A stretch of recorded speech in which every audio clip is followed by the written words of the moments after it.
In the Bible, we find one of the most beautiful appeal from God.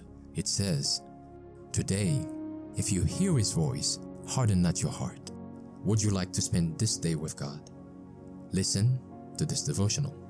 This Day with God, a devotional by Ellen G. White. Let your light shine.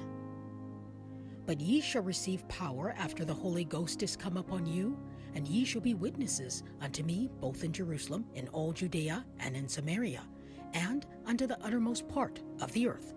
Acts 1, verse 8. My heart was rejoiced to see among the converts at Willis, Michigan, so many young men and women with hearts softened and subdued by the love of Jesus, acknowledging the good work wrought by God for their souls. It was indeed a precious season.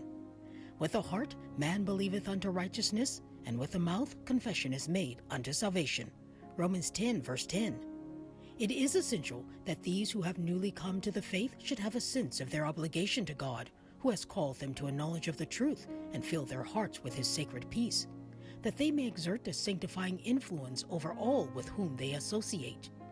Ye are my witnesses, saith the Lord. Isaiah 43, verse 10. To every one, God has committed a work, to make known His salvation to the world. In true religion, there is nothing selfish or exclusive. The gospel of Christ is diffusive and aggressive.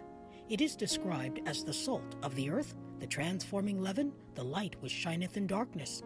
It is impossible for one to retain the favor and love of God and enjoy communion with Him and still feel no responsibility for the souls for whom Christ died, who are in error and darkness, perishing in their sins. If those who profess to be followers of Christ neglect to shine as lights in the world, the vital power will leave them, and they will become cold and Christless. The spell of indifference will be upon them, a death-like sluggishness of soul, which will make them bodies of death instead of living representatives of Jesus.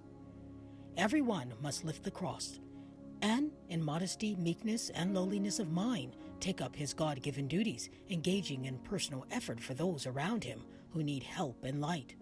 All who accept these duties will have a rich and varied experience.